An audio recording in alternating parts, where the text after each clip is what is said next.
ডাকাতির ভয়ে কিশোরগঞ্জের ভৈরবঘাটে নৌযান নোঙর করে ধর্মঘট করেছেন মাঝিরা। শনিবার সকাল থেকে উপজেলার আগানগর ইউনিয়নের খোলাপাড়া ঘাটে মালামাল বহনকারী 15 থেকে 20টি নৌকা ঘাটে নোঙর করে রাখা হয়েছে।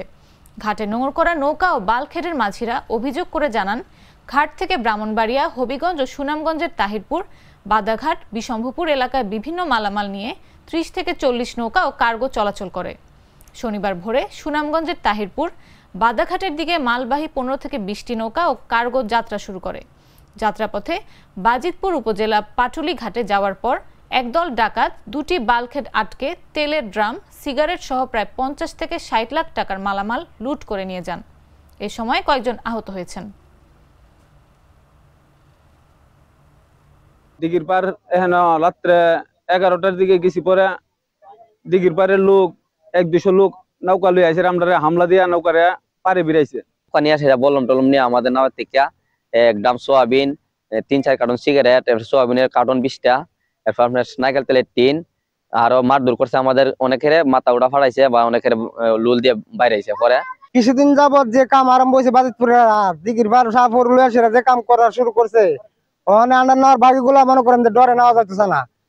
রাত 11টা হইতে পারে, এ টাইমে এখানে পৌঁছার পরে 2 থেকে 250 পোলাপান 4টা নৌকার মধ্যে দাও বললাম কুন্তি যে যেটা পারে এগুলি নিয়ে আমাদেরকে ঘেরাও করে কিনারো বেরাইছে। কিনারো বেরায় আমরা ভাই আমার কি সমস্যা, কিসের জন্য আমাদেরকে এরকম করতেছে? তোমাদের নৌকার মধ্যে অবৈধ মালামাল আছে। আমরা বলছি ভাই আমরা শুধু বাজে মালের নৌকা, আমার অবৈধ মালামাল কিছু নাই। খোলাপাড়া এলাকায় নৌ চলাচলে কিছু লোক বাধা সৃষ্টি করতেছে, ওখানে নৌকা জ্যাম হয়ে আছে।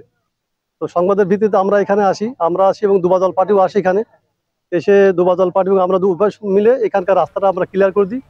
মানে নদী পথ বর্তমান চলাচল স্বাভাবিক আছে, নৌ চলাচল আর কোনো সমস্যা এখানে দেখতেছে না। আর যদি এখানে আসি যেটুকু শুনতে পাচ্ছি এই সংক্রান্তে নৌকার মাঝি বা মালিক যারা আছে তাদেরকে অনুরোধ করবো বাজিতপুর থানা এলাকায় যে তাদের লিখিত অভিযোগ দেওয়ার জন্য।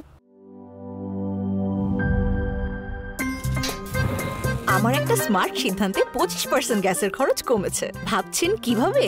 সাধারণ গ্যাস স্টোভ বদলে আমি এনেছি আরএফএল গ্যাস স্টোভ। এর সাইন্টিফিক নজল ও ব্রাস বার্নার ক্যাপ সমানভাবে তাপ ছড়িয়ে রান্না করে দ্রুত, তাই গ্যাসও বাঁচায় 25%, টাকাও বাঁচে 25%। আরএফএল গ্যাস স্টোভ নিরাপদ ও গ্যাস সাশ্রয়ী।